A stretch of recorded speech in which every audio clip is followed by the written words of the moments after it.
Ekukhaleni kwesive saka-Israyeli ngekugciladwa kwaso, livi lenkosi encwadzini ya-Exodus sahluko sesibili lisitshela ukuthi uNkulunkulu wakhumbula sivumelwano sakhe.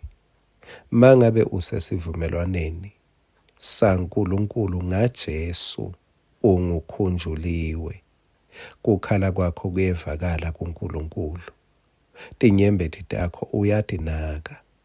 Nawe ngingasho ukuthi njengalokhu uNkulunkulu abakhumbula baka-Israyeli ngenxa yesethembiso, nawe uNkulunkulu ukukhumbulile.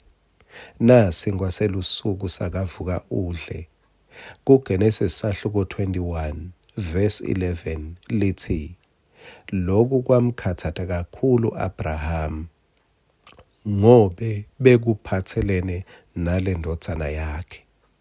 Ukhathathwa yini Abraham? Bekakhulumile phela Sara kusahluko 16. Wathi tindo tingaba ngcono uma ungangena kuHagari. Funa ngithole lo mntwana lo wethenjiswe uNkulunkulu, kepha lesolo singamtholi.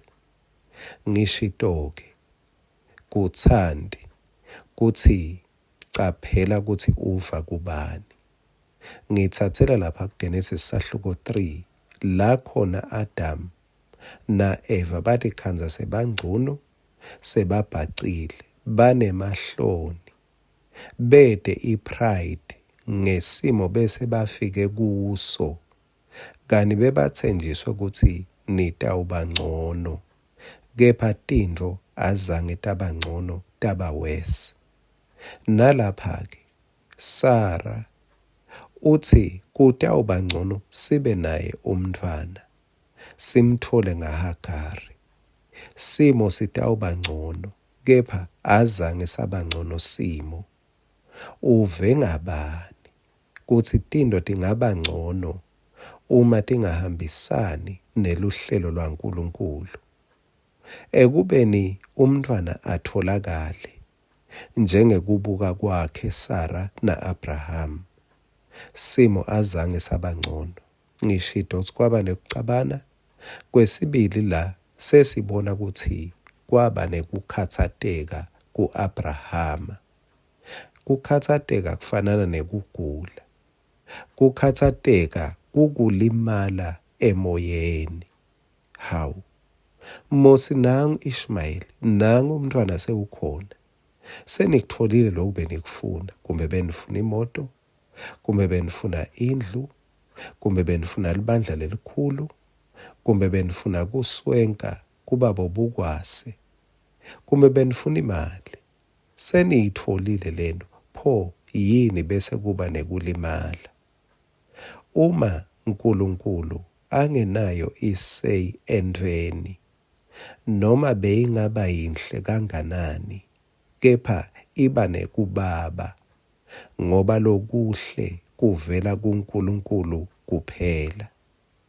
Hlola umphumela kunekujabulela lento. Buka umphumela ukuthi lento sowuyitholile, sewuyibambile, wefika kuyo, ngeke yini ekushiye udzabukile? Ngeke yini ekushiye ulimele? Ngeke yini ilethe ingcabano? Lo mubi uyaletha ama-opinions ngemaphimbo lanengi lacithekile, lamanengi lacithekile, njengalokhu ngishito ukuthi agcwele kubo-social media. Emaphimbo lathi uma ungenta naku ungaba ngcono, akhona futhi nasebandleni. Emaphimbo lathi uma ungenda lokhu uye lapha ungaba ngcono, kepha buka ekugcineni. Hlola ngitshelwa ngubani, ngoba ekugcineni kumele ube nekuthula ngaloko lotakutfola, kepha kwaba nekudzabuka enhlitiyweni, kanti sewunako phela. Kusho ukuthi uyawube ulalela liphimbo lesitha, ngiko sewudzabuka, ngoba sitha asinamsebenzi, siyadzabula singathungi. Kungcono kudzatshulwa uNkulunkulu.